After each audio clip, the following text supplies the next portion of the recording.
Hello everyone and once again welcome each and every one of you. कल miss हो गई थी class so it's okay. एक दो दिन में सारी क्लासेस कवर कर दूंगा, ठीक है ना. सो आज हम सीधे पॉइंट पे आते हैं. Today we are going to read about political parties, ठीक है ना. दिस इज चैप्टर 6, ठीक है ना. चैप्टर 6 है ये और क्लास 10th की पॉलिटिकल साइंस की हम बुक पढ़ रहे हैं, ठीक है ना. और इसमें हमने democratic politics part 2 and this is 10th class political science chapter number 6 और ये है आपका पॉलिटिकल पार्टीज, ठीक है ना. Let's start without wasting a time, ठीक है ना. ओके, सीधी सी बात है. पॉलिटिकल पार्टीज बोले तो राजनीतिक दल. देखो ये चैप्टर इज़ वेरी इजी. ये चैप्टर काफ़ी आसान है और इस चैप्टर में मुझे ज़्यादा कुछ लगा नहीं कि इसमें कुछ समझाना है. बेसिक जो कुछ की कंसेप्ट हैं, कुछ की पॉइंट्स हैं जो कि थोड़ा सा एक्सप्लेन करने चाहिए, वो मैंने एक्सप्लेन किए हैं. अदरवाइज ये पूरा चैप्टर बहुत आसान है. देश का बच्चा बच्चा जानता है पॉलिटिक्स के बारे में, है ना. पॉलिटिकल पार्टीज़ के बारे में क्या फ़ायदे हैं, क्या घाटे हैं, कितनी पार्टीज़ होती हैं, होनी चाहिए नहीं होनी चाहिए, state level parties, national level parties, election commission का क्या रोल होता है, जनता का क्या रोल होता है, ये सारी चीज़ें, ठीक है ना. तो इसमें जो थोड़े समझने वाले मुद्दे हैं वो मैं समझाऊंगा. बाकी the whole chapter is very easy. Once again I will repeat, पूरा चैप्टर आपको पढ़ना है. मैं पहले भी कहता हूँ और 100 बार कह चुका हूँ, पूरी एनसीईआरटी की रीडिंग आपको करनी है. बट जो चीज़ मैं आपको समझा रहा हूँ वो थोड़ी सी इंपॉर्टेंट हो जाती है, यानी कि उसको अच्छे से पढ़ लेना. और नोट्स की बात आती है तो सिलेक्टेड चीज़ें पढ़नी है. इनमें ऐसा कुछ नोट्स बनाने लायक कुछ है नहीं है, ठीक है ना. But it's up to you. कुछ इंपॉर्टेंट पॉइंट आपको लगता है जो कि you can add in your answer writing, then you can write it. Otherwise ऐसा कोई कंसेप्चुअल या ऐसे कोई फैक्ट्स फिगर्स नहीं है जो आपको लिखने हैं, याद करने, ठीक है ना. सीधे स्टार्ट करते हैं. देखो, again for English medium students who do not understand Hindi, for them I will read the line in English so that you know what I am talking about, और फिर बाद में उसको हिंदी वालों के लिए मैं एक्सप्लेन कर दूंगा. as simple as that, ठीक है ना. ओके, तो सबसे पहले है पॉलिटिकल पार्टीज, राजनीतिक दल, ठीक है ना. पॉलिटिकल पार्टीज होता क्या है बेसिकली. देखो, organised group of people who seek to capture political power through an election to run the affairs of the country. Simple सी बात है भाई.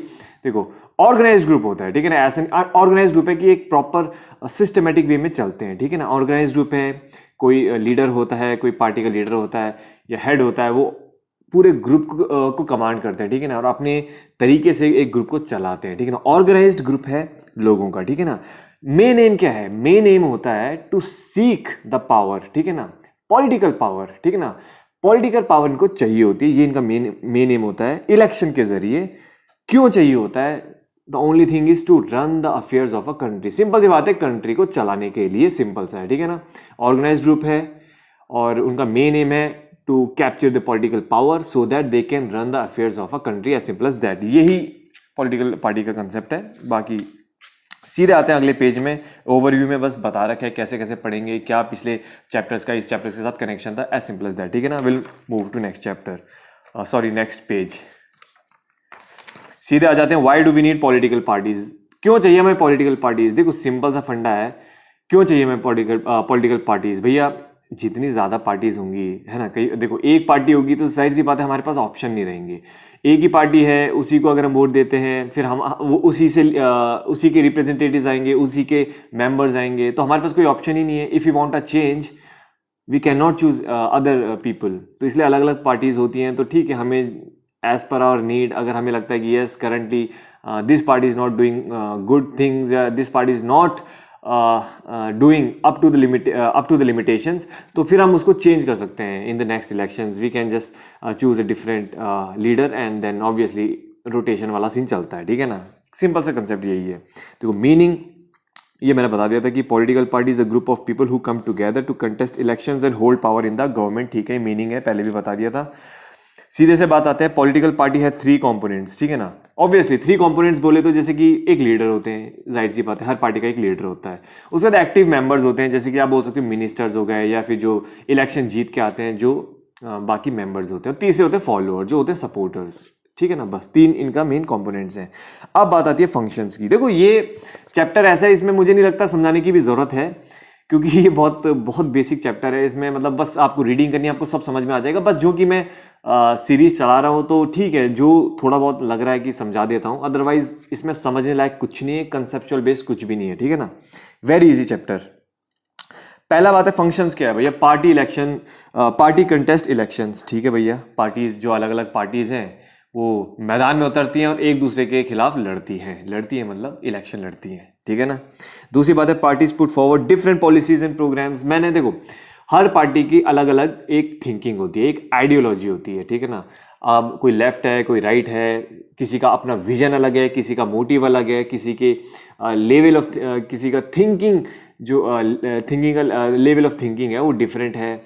कोई बहुत रेडिकल है, कोई बहुत एग्रेसिव है, कोई बहुत सोशलिस्ट टाइप है। तो it differs party to party, बस सिंपल सा फंडा। और जैसे उनकी सोच होगी तो वैसे ही टाइप के वो प्रोग्राम्स, पॉलिसीज और वो सारी चीज़ें लाते हैं, ठीक है ना। एक ग्लॉसरी में दे रखा है पार्टीसन। सिंपल सी बात है, पार्टीसन बोल सकते हो एक स्ट्रॉन्ग सपोर्टर। कोई एक पार्टी है, उसके कुछ कट्टर सपोर्टर होते हैं तो आपको भी पता है हर पार्टी का कोई ना कोई कट्टर सपोर्टर होता है जो कि जो सपोर्ट करता है बहुत तगड़े तरीके से, ठीक है ना। बेसिकली कैसे कमिटेड रहता है अपनी पार्टी के लिए, बेसिकली पार्टीशन। अगले पेज में आ जाओ सीधे 74। देखो बहुत से ऐसे सोच रहे होंगे कि देखो बहुत से ऐसे मत सोचना कि मैं भगा रहा हूँ। द थिंग इज कि जब कुछ है ही नहीं चैप्टर में पढ़ने लायक तो उसको खींच के कोई फायदा नहीं है। मैं चाहूँ इस चैप्टर को 1.5-2 घंटे खींच लूँ, but there is no point. I mean जो काम की चीज़ें यूपीएससी में एक चीज़ आपको ध्यान रखनी है, you just have to read. देखो फिल्टर करना आना चाहिए, जो काम की चीज़ है उसे पढ़ो, बाकी सीधे स्किप करो, ठीक है ना। 100 पन्ने उसका मतलब ये नहीं कि 100 पन्नों को ढंग से घोटोगे। 100 पन्ने में कई बार सिर्फ 5-6 पन्ने काम के होते हैं। You just have to read those 5-6 pages properly, make notes out of it and just move ahead. एक ही में अगर चिपके रहोगे तो फंस जाओगे, ठीक है ना। ये तो भी एनसीईआरटीज हैं, इनमें भी अगर इतने स्लो चलेंगे तो कैसे काम चलेगा। दूसरी बात आती है ruling party. Obviously ruling party जिसकी गवर्नमेंट फॉर्म होती है, ये कंसेप्ट है।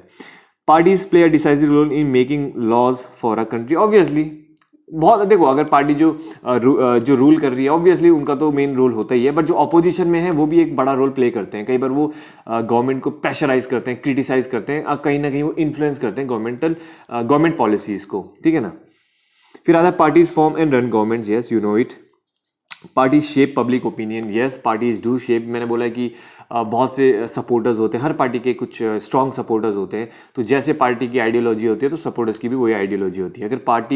अगर कोई पार्टी का कोई विजन है या वो कुछ चीज़ कहती है अपने सपोर्टर्स को ये करने को, तो सपोर्टर्स उनको कई बार ब्लाइंडली भी फॉलो कर देते हैं, बिकॉज दे थिंक दैट वो उनको अपना आइडियल मानते हैं। तो भाई अपना आइडियल मानेंगे तो they will just do things blindly. कई बार ऐसा देखा होगा आपने न्यूज़ में। Parties provide people access to government machinery and welfare schemes, ठीक है ना।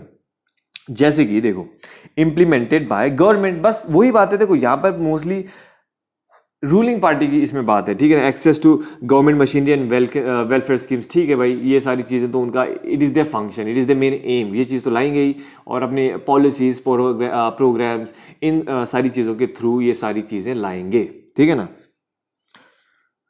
उसके बाद आता है नेसेसिटी। देखो नेसेसिटी बोले तो क्या ज़रूरत है क्या इन सब चीज़ों की, ठीक है ना।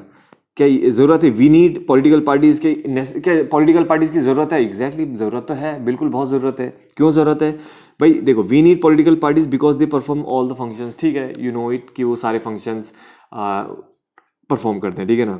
दूसरी बात है we can understand the necessity of political parties by imagining situation without parties. अगर पॉलिटिकल पार्टीज नहीं होती तो वो सिचुएशन भी हम इमेजिन कर सकते हैं, ठीक है ना। अगर पॉलिटिकल पार्टीज नहीं है तो जाहिर सी बात है, हो सकता है कि अगर कोई एक ही पार्टी होती है तो वो अपने हिसाब से रूल करती है, ठीक है ना। कोई ऑपोजिशन में नहीं है, कोई ओपोनेंट नहीं है, तो उनको डर नहीं होगा कि भाई हम ही एक पार्टी हैं तो डर किस बात का, फिर हम ही अपने हिसाब से राज चलाएंगे। बट अगर अलग अलग पार्टीज हैं तो लोगों के पास ऑप्शन है, लोगों के पास वेराइटी है। अगर एक पार्टी अच्छा काम नहीं करे तो अगली बार वो किसी और पार्टी को सपोर्ट करेंगे। तो इस डर से जो पार्टी प्रेजेंट में रहती है वो अच्छा काम करती है अकॉर्डिंग टू बुक, है ना। रियलिटी में वी डोंट नो। तो इसकी पूरी रीडिंग कर लो, that is it. How many parties should we have? कितनी पार्टीज होनी चाहिए ऐसी कोई लिमिट नहीं है, कितनी भी हो सकती है। कोई ऐसे कोई रूल नहीं है कि एक होनी चाहिए, 2, 3, 4। इंडिया में तो बहुत सारी पार्टीज है। इनफैक्ट यहाँ पे नंबर भी दे रखा है कि more than 750 parties are registered. और कोई भी फॉर्म कर सकता है पार्टी। मैं भी एक पार्टी फॉर्म कर सकता हूँ, it's not a big deal. कल को मैं बस जाऊँगा इलेक्शन कमीशन में, अपना रजिस्टर करा दूंगा, अपना सिंबल विम्बल प्रोवाइड होके, और जो भी एक प्रोसीजर जो फॉर्मेलिटीज है वो सारी पूरी करके even I can create a party. So anybody can create, कोई रिस्ट्रिक्शन नहीं है। डेमोक्रेसी में group citizen free to form a political party, ठीक है जी। उसके बाद पेज नंबर 75 है। पेज मैं इंक्लूड नहीं कर रहा हूँ बिकॉज मैं पेज कई लोगों का पेज कम होगा, कईयों का ज़्यादा होगा, आगे पीछे होगा, that is why I am not telling you the page number. तो I am just telling the heading, तो हेडिंग के accordingly you can figure it out, ठीक है ना। बाकी चीज़ें हैं जैसे कि ठीक है, ये लेट अस रिवाइज, ये जो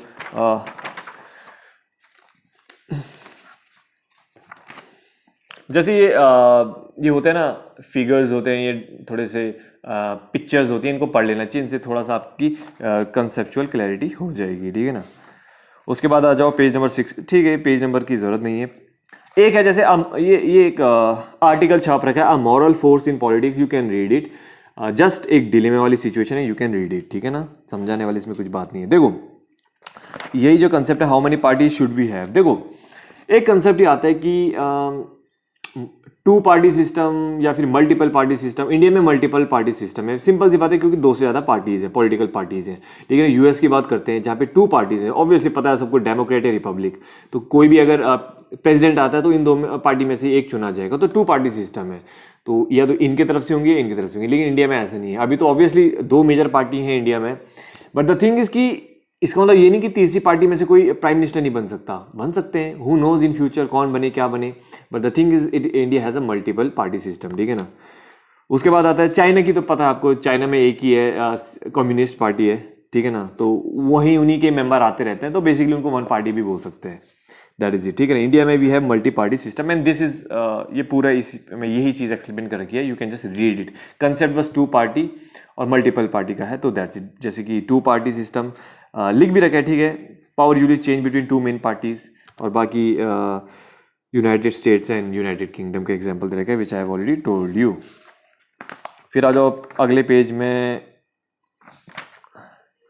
देखो अगेन पेज नंबर 78 में एक चीज़ है, popular participation in political party. This is just एक आर्टिकल है, ठीक है ना, एक आर्टिकल है, बेसिकली कंपैरिजन है, यू कैन रीड इट, ठीक है ना।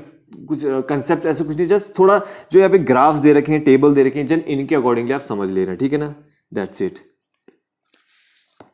उसके बाद आता है नेशनल पॉलिटिकल पार्टीज। अगेन देखो इस आर्टिकल में, यानी कि इस हेडिंग के अंदर कुछ ही नहीं बता रखा है, बस बता रखा है कि नेशनल पार्टी कौन होती है और हमारी कंट्री में कौन कौन सी नेशनल पार्टीज हैं। क्राइटेरिया क्या होता है कि कोई पार्टी को अगर नेशनल पार्टी घोषित किया जाएगा तो क्राइटेरिया क्या है। वैसे स्टेट पार्टी है तो स्टेट पार्टी का क्राइटेरिया क्या है और कौन कौन सी स्टेट पार्टीज हैं, इनको थोड़ा सा पढ़ लेते हैं, ठीक है ना। जैसे कि ठीक है, democracy that follow federal system all over the world tend to have 2 kinds of political parties. बस इतना सा है कि भाई डेमोक्रेसी हमारी फेडरल सिस्टम है, यानी कि आपकी एक सेंट्रल लेवल पे गवर्नमेंट है, एक स्टेट लेवल पे गवर्नमेंट। तो इट इज़ ऑब्वियस कि भाई सेंट्रल लेवल पे जो गवर्नमेंट है वो भी अलग है और जो स्टेट लेवल पे है वो भी अलग है, तो डबल हो गया सिस्टम, ठीक है ना। 2 kind of political parties, yes. दूसरी बात आती है कि 2 तरह की पार्टीज होती है, national party and state party. आपको भी पता है नाम, लेकिन ये तो एक बेसिकली कह सकते हैं कि एक नॉर्मल इंसान वाली इंफॉर्मेशन है। हाँ भाई मुझे पता है ये नेशनल पार्टी है और ये स्टेट पार्टी है, लेकिन अगर मैं बोलूँगा वो नेशनल पार्टी क्यों है, क्या होगा आपके पास उसका रीज़न? उसका रीज़न हम पढ़ते हैं, उसका जो कहते हैं ना प्रॉपर कंसेप्चुअल रीज़न ये है, मैं बताता हूँ।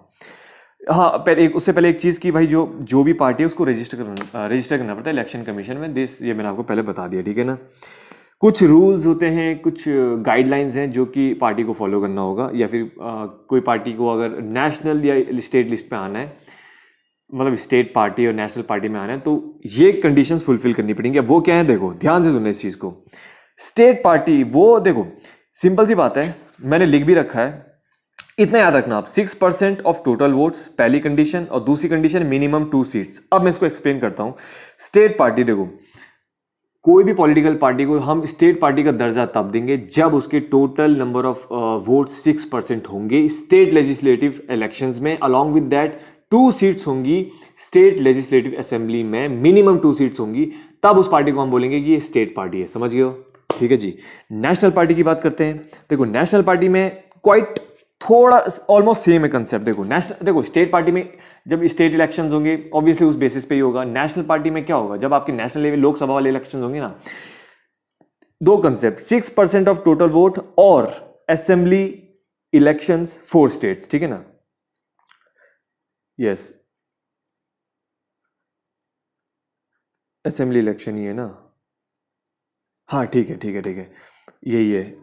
Assembly election 4 states and 4 seats Lok Sabha, ठीक है ना। सिंपल सी बात है। देखो या तो 6% ऑफ द टोटल वोट्स जो आपका पूरा ऑल ओवर इंडिया जो लोकसभा इलेक्शन हुआ है उसमें या तो total number 6% of the total votes होनी चाहिए या फिर उनके 4 सीट्स आनी चाहिए लोकसभा में। और जिस पार्टी का ये जो पार्टी ये 2 कंडीशन को फुलफिल करती है that will be national party. Very simple, यह भी लिख रखा है इजी टर्म्स में, मैं बता देता हूँ। देखो, स्टेट के लिए 6% of total votes along with minimum 2 seats in state legislative assembly. वहीं अगर हम बात करते हैं नेशनल पार्टी के लिए 6% of total 6% of votes total votes and 4 seats in Lok Sabha, ठीक है ना। That's it for national party. पढ़ के बता देता हूँ फिर से। देखो, a party that secures at least 6% of the total voters in an election to the legislative assembly of a state and wins 2 seats is recognised as a state party, ठीक है जी।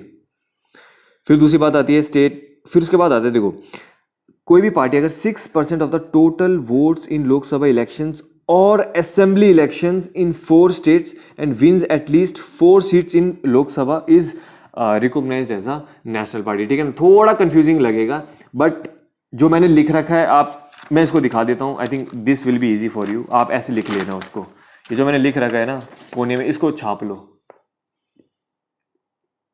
दिख रहा होगा आई थिंक। ये जो मैंने लिख रखा है इसको छाप लो and that's it, it will be easy for you, ठीक है ना। उसके बाद आता है, देखो उसके बाद बस वही बता रखा है उन्होंने कि भाई आईएनसी है, इंडियन नेशनल कांग्रेस, पहले popularly known as Congress party, founded in 1885। इसके बारे में पूरी हिस्ट्री दे रखी है, just go through it, read it, ठीक है ना। उसके बाद बीजेपी की बात आ रही है, भारतीय जनता पार्टी, फाउंडेड इन 1980, ठीक है ना। रिवाइविंग द अर्स्टवाइल भारतीय जनसंघ, ठीक है ना। फिर बहुजन समाज पार्टी बीएसपी, फिर सीपीआई, फिर CPI, NCP. Read it, political parties हैं, you just read it. Exam में नहीं आने वाली हैं, जस्ट अगर हिस्ट्री से कुछ रिलेटेड है तो बेसिकली शायद कुछ कनेक्शन में आ जाए, बट ऐसा कुछ क्वेश्चन आएगा नहीं तो you can skip it. But एक आइडिया होना चाहिए just for basic knowledge, you just मोटा मोटा पढ़ सकते हो, that's it. Again same state parties के लिए, ठीक है। स्टेट पार्टीज में भी बता रखे कौन कौन सी स्टेट पार्टीज हैं। कुछ स्टेट पार्टीज हैं जो ठीक है जो स्ट्रिक्ट है, अपनी स्टेट में ही रेगुलेट करती हैं, लेकिन कुछ पार्टीज हैं जिनका नेशनल इन्फ्लुएंस भी होता है। कुछ स्टेट पार्टीज ऐसी भी है जिनका बहुत सारे स्टेट्स में भी इन्फ्लुएंस है। तो ये सारी चीज़ें इसमें बता रखी है, ठीक है ना। अगला है फिर पेज नंबर 82 पे, रीजनल पार्टीज इन इंडिया।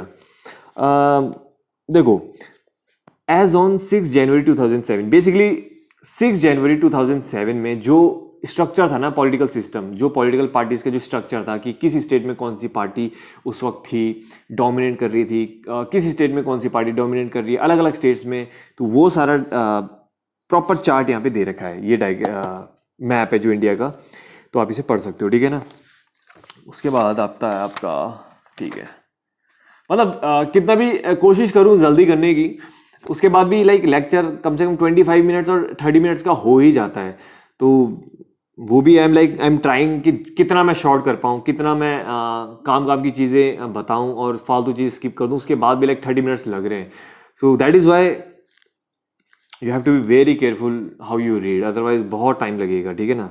बहुत सोच समझ के एंड स्ट्रेटेजिकली पढ़ना है। That is why I am taking this classes so that you know what you have to read और what you have to skip. फिर आता है चैलेंजेस टू पॉलिटिकल पार्टीज, ठीक है ना। क्या है चैलेंजेस? भाई बहुत सारे चैलेंजेस होते हैं। देखो, सबसे पहला चैलेंज है लैक ऑफ इंटरनल डेमोक्रेसी। देखो, इसमें बस इतना सा ही बता रखा है। देखो, मैं आपको मोटा मोटा समझाता हूँ। लैक ऑफ इंटरनल डेमोक्रेसी में इन्होंने ये समझा रखा है कि भैया जो आपने देखा होगा कुछ पॉलिटिकल पार्टीज होती हैं जहां पर की जो पावर है ना, जो पावर कंसंट्रेट है वो 1 या 2 लोगों पे है। मतलब पूरी पार्टी को सिर्फ 1 या 2 लोग चला रहे हैं, जैसा वो चाहेंगे वैसा ही होगा। कोई ऐसा नहीं है कि यूनिटी, मतलब कोई वो नहीं है, यूनिफॉर्मिटी नहीं है, ठीक है ना। पावर इज सेंट्रलाइज, मतलब 1-2 लोग हैं और वही पावरफुल है, वही रेगुलेट करते हैं, ठीक है ना। दूसरी बात है कि जो ऑर्डिनरी मेंबर हैं, जो नए मेंबर्स हैं, जो नए हैं जुड़े हुए पार्टी से, तो कई बार उनको पता नहीं रहता है कि क्या चल रहा है क्या नहीं चल रहा है। अंदर जो मेन ग्रुप है ना, जो न्यूक्लियस है पार्टी का, वहाँ क्या चल रहा है, क्या डिस्कशन हो रहा है, उनको पता नहीं चलता है। तो कई बार उस चीज़ से वो वंचित रह जाते हैं, ठीक है ना। This is the first point. Second point is dynastic succession. ये तो आप लोग समझ जाओगे। डायनेस्टिक सक्सेशन मतलब कि कोई पॉलिटिकल पार्टी है तो वो अपने पावर का मिसयूज़ करके, अपनी पावर का इन्फ्लुएंस करते हुए अपने रिश्तेदारों को या अपने रिलेटिव्स को, अपने फैमिली फ्रेंड्स को मौका देगा, है ना, उनको बढ़ावा देगा। है ना, मतलब कि अपने सिंपल सा मतलब है कि अपने सपोर्ट बेसिकली फैमिली मेम्बर्स या फ्रेंड्स को या फिर अपने जान पहचाने जो उनके करीबी हैं उनको वो सपोर्ट करेगा, बस ये होता है डायनेस्टिक सक्सेशन। जैसे कि leaders are in a position of unfair advantage, favour करेंगे उन लोगों के, देखो अनफेयर एडवांटेज है उन लोगों को फेवर करेंगे जो उनके नजदीक हैं, as simple as that, basically family members, ठीक है ना। तो थर्ड चैलेंज देखो, third challenge is about growing role of money and muscle power. This is very very मतलब बहुत सुना होगा आपने कि भाई जब इलेक्शंस होते हैं तो पार्टीज मोस्टली उन लोगों को टिकट देती है जो कि थोड़े पावरफुल होते हैं ऑलरेडी, जो जिनका एरिया में काफ़ी दबदबा होता है, जिनका एक तगड़ा स्ट्रॉन्ग कहते हैं ना कि सर्कल होता है, they are financially well established, तगड़ा बैक सपोर्ट है, पैसों की कोई कमी नहीं है, मसल पावर है उनके पास, सो उन लोगों को कई बार मौका मिलता है so that with their influence they can win the election, as simple as that, ठीक है ना। लिख भी रखा है यहाँ पे, they tend to use shortcuts to win the election. अब जो यार पावरफुल इंसान है एक एरिया में, उसकी अच्छी खासी चलती है, अच्छा खासा पैसा है, अच्छा खासा सपोर्ट है, अच्छा खासा दबंगाई है पूरे एरिया में, तो और उसके अगेंस्ट कोई नॉर्मल बंदा खड़ा हो रहा है तो you know what will happen. So this is what is told here, यहाँ पे वो बता रखा है। चैलेंज क्या है, फोर्थ चैलेंज है कि sometimes they don't give meaningful promises, ठीक है ना, they don't offer a meaningful choice to the voters.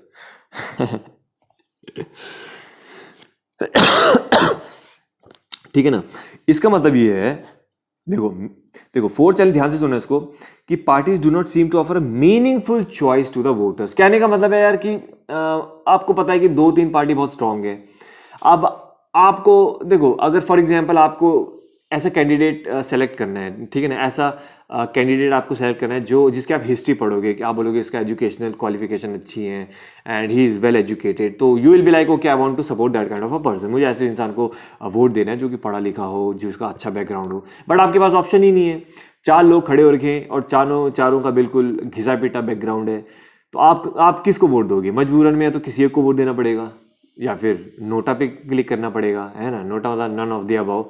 तो यू डोंट हैव ऑप्शन, आपके पास ऑप्शन ही नहीं है। मतलब अगर पांच होते, चार अच्छे चार खराब है और एक पढ़ा लिखा है, तो शायद आप एजुकेटेड को देते, लेकिन आपके पास ऑप्शन ही नहीं है, पांचों के पांच वहाँ पे बिल्कुल आ रखे हैं बस बिल्कुल, है ना, समझ जाओ कुछ चीज़ें ओपनली नहीं बोली जाती हैं, सो यू विल अंडरस्टैंड। तो आपके पास ऑप्शन ही नहीं है, किसको वोट दोगे फिर, ये भी ऐसे वो भी ऐसी, तो you don't have the third option, ठीक है ना। तीसरी बात आती है, how can parties B reformed. This is good concept, ठीक है ना, how can parties B reformed, reform कैसे लाया जाए, कैसे बदलाव लाया जाए। ऑब्वियसली बहुत सी चीज़ें कॉन्स्टिट्यूशन के थ्रू रिफॉर्म आ रखे हैं, काफ़ी बदलाव आ रखा है, अपार्ट फ्रॉम दैट बहुत सी चीज़ें आई भी थी जो कि सजेस्ट भी की गई थी लेकिन कहीं वो फॉलो नहीं हुई हैं, जो फॉलो हो चुकी हैं उनको भी बताते हैं। पहले देखो, सबसे पहले क्वेश्चन ये आता है कि ठीक है हम बात करते हैं रिफॉर्म की, रिफॉर्म आना चाहिए, ये होना चाहिए, वो होना चाहिए, but the big question is do political parties, do political leaders want to be reformed. वही तो क्वेश्चन है भाई, वो खुद चाहते हैं कि हम यहाँ रिफॉर्म करें, हम अपने आप को रिफॉर्म करें। रिफॉर्म कहाँ से आएगा, है चेंजेस कहाँ से आएंगे, पार्लियामेंट से आएंगे। हम बोलते हैं कि नहीं ऐसा होना चाहिए, वैसा होना चाहिए, पॉलिटिक्स को बदलो, कुछ स्ट्रिक्ट रूल्स लाओ, एजुकेशन क्राइटेरिया लगा दो पॉलिटिशियंस के लिए, ये सब चीज़ें। लेकिन हम ये भूल जाते हैं ये चीज़ लगाएगा कौन है, ये चीज़ आएंगी कहाँ से, ये चीज़ आती है पार्लियामेंट से। अब पार्लियामेंट में कौन बैठा है, यही बैठे हैं यही बैठे हैं, तो क्या वो अपने लिए इतने टफ मेजर्स करेंगे, नहीं करेंगे, तो कहाँ से आएगा रिफॉर्म। तो that you have to think, कहाँ से आएगा रिफॉर्म, है ना, समझने वाले समझ गए होंगे कहाँ से आएगा रिफॉर्म। तो that is what the thing is. Let us look at some of the recent efforts, कुछ हम देखते हैं एफर्ट्स सजेशन जो किए गए थे, ठीक है ना।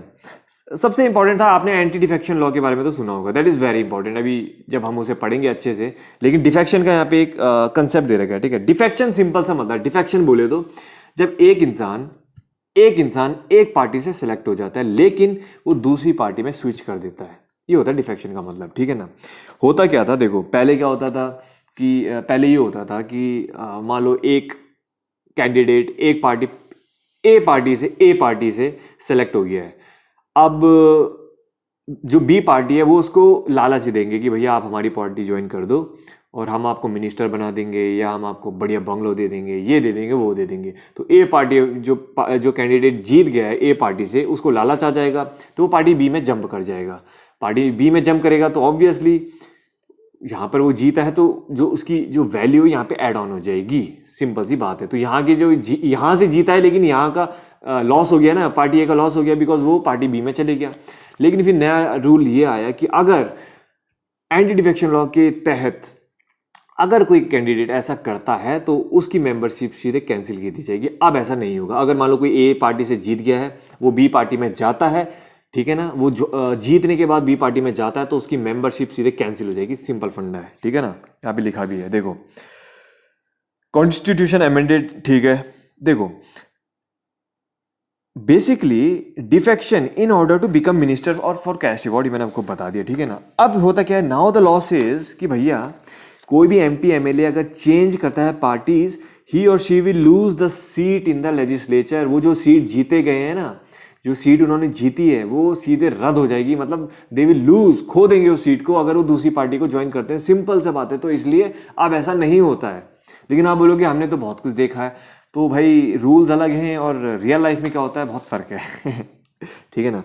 सुप्रीम कोर्ट, देखो सुप्रीम कोर्ट ने भी सुप्रीम कोर्ट ने एक ऑर्डर पास किया था to reduce influence of money and criminals, ठीक है ना। तो उन्होंने बोला कि भैया जो कंटेस्ट कर रहा है election to file an affidavit giving details of his property and criminal cases pending against him. Simple सी बात है कि बीच में क्या होने लग गया था, बहुत जो तगड़े तगड़े इन्फ्लुएंसर्स थे बेसिकली, जिनकी अच्छी खासी मनी सोशल फाइनेंशियल बैकअप जिनका बहुत स्ट्रांग है, तगड़े कनेक्शंस हैं। तो फिर सुप्रीम कोर्ट ने ये कहा कि भैया नाउ ये जो पॉलिटिक्स में जो मनी मसल का जो कनेक्शन है इसको थोड़ा सा कम करना पड़ेगा। And the best way is कि जो भी कैंडिडेट्स हैं जो कंटेस्ट कर रहे हैं इलेक्शंस को, तो उनको एफिडेविट फाइल करना पड़ेगा जिसमें कि उन्हें अपनी इन्फॉर्मेशन देनी है कि भैया अगर उनके खिलाफ कोई क्रिमिनल केसेस है तो वो सब उनको बताना है, कितनी उनकी संपत्ति है वो सब बताना है, पर्सनल इन्फॉर्मेशन सारी उनको बताना है। क्योंकि फिर ऑब्वियसली ये इसलिए ताकि बाद में पता चल जाए कि भैया आपने कोई घपलेबाजी तो नहीं करी है, समझ रहे हो। तो दैट इज़ वाई पता होना चाहिए। कहने का मतलब ये है कि जो जनता है, जो लोग हैं, उनको पता होना चाहिए भैया वो किस इंसान को वोट दे रहे हैं, ठीक है ना।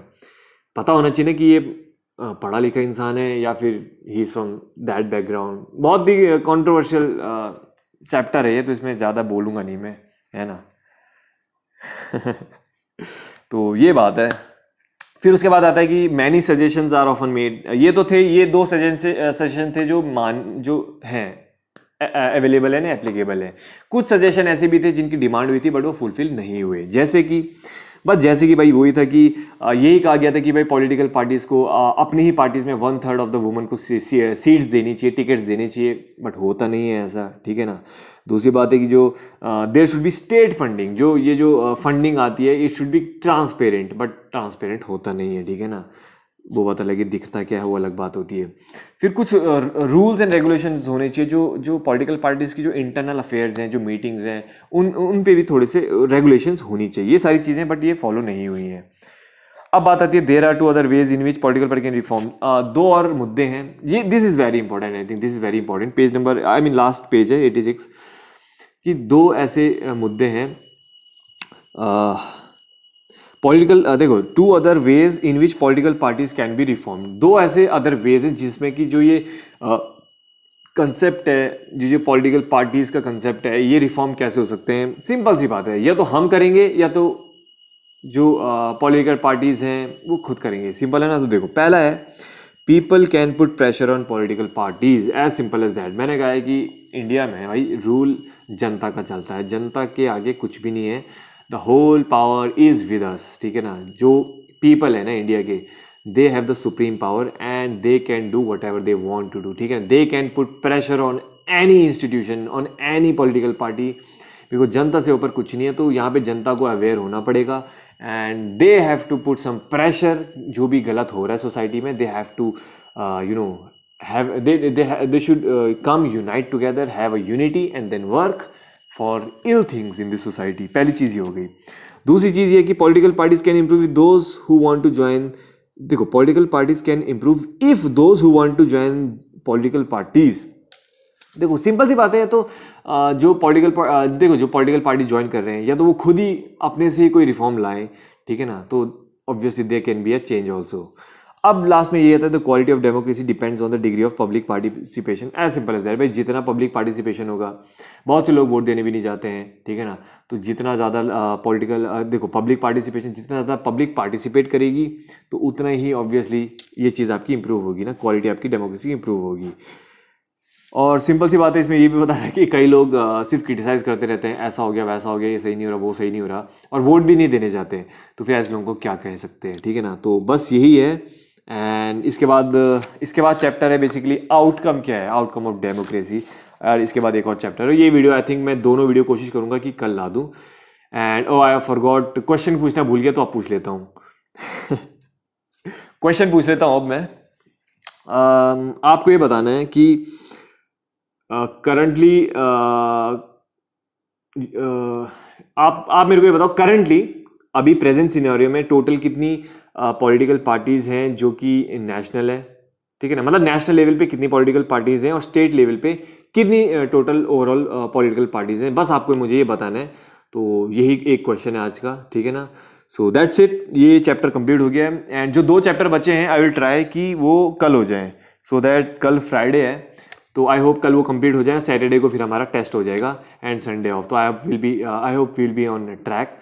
सो दैट इज़ इट। आजकल थोड़ा बिजी शेड्यूल चल रहा है, दैट इज़ वाई वीडियोज़ ऊपर नीचे हो जा रहे हैं। तो डोंट वरी, हफ्ते की जो मैंने आपको 4 वीडियोज़ प्रॉमिस करी हैं वो आएंगी एनसीईआरटीज़ में। So don't worry about it, ठीक है ना।